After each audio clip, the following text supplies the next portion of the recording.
Trauma happens in the body. It is stored there. It lives there. Resma Menachem in his book, My Grandmother's Hand, so wisely said, contrary to what many people believe, trauma is not primarily an emotional response. Trauma always happens in the body. It is a spontaneous protective mechanism used by the body to stop or thwart further or future potential damage. I can say with all confidence that I have never encountered in my life such a palpable truth. For over 10 years, I experienced living in my own trauma body. It manifested in constant throbbing, stabbing, aching, heavy, dragging pain. The kind of pain that you wake up with each day, carry around with you, and fall back asleep with. It was all I could think about, all I could talk about. It was all encompassing. It took up all my time, all my energy. It was beyond words. It was beyond explanation. I tried to deductively reason as to why the pain was happening. I pursued every kind of medical intervention, searching for a diagnosis, a reason, a cure. However, I learned through my experiences that medical doctors primarily look at the body in isolation. They look at the body in parts, not as a whole. They are not aware, for instance, that if one's mental state is in horrible distress, that their body will most likely be in distress as well. During the time I was experiencing all this, I was also training to holistically heal myself through my study of the Alexander technique. In this technique, we acknowledge the person's psychophysical existence, meaning not only that there is a mind-body connection, but that the mind and body are inextricably one. We work with hands-on touch to integrate a student's understanding that their troubles, pains, and distress are brought on by a habitual response or reaction to stimuli.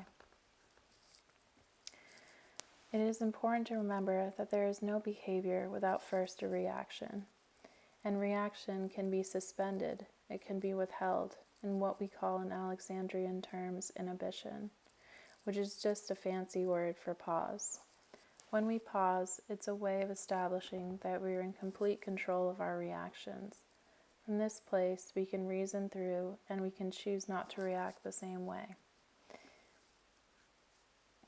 We begin to see our maladaptive patterns of responding to life, and we can begin to change them. Essentially, in this process, we are using our brain to send a message to our body that tells us that we are here and not there. And with the placement of hands, we can send a message to the body, which then sends it to the brain. The process is both a bottom-up and top-down form of processing. We learn in this work that we have choice, and therefore do not have to respond in the same way. In essence, the Alexander technique is an embodied way of becoming present to ourselves in the moment. It is a way of being that is centered around the here and now of a person's experience. It wasn't until much later, after my Alexander training, that I learned that my body hurt because I was holding trauma. Resma said poignantly, the body is where we fear, hope, and react, where we constrict and release, and where we reflexively fight, flee, or freeze. It wasn't until I came to terms with my own suffering that I was able to connect the dots back to my body. When I woke up one day, soon after this new awareness, the pain was gone. Just like that, I had to rebuild my entire life after that. I had to face the trauma that was held underneath all those layers.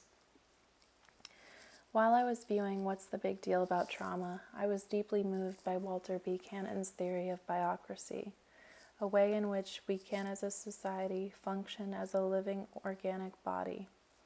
He said, the most efficient and stable human society would be a body politic modeled after the organization of the human body, a biocracy in which the myriad of differentiated cells would be organized into functional organs, all cooperating in a dynamic democracy in which any form of dictatorship would lead to degeneration and death.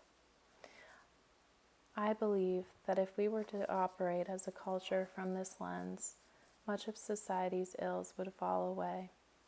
We would seek to integrate, connect, join, partner, and collaborate rather than to divide, splinter, rule, dominate, and control. It is not until we can see ourselves as whole again that we can begin to model our world this way.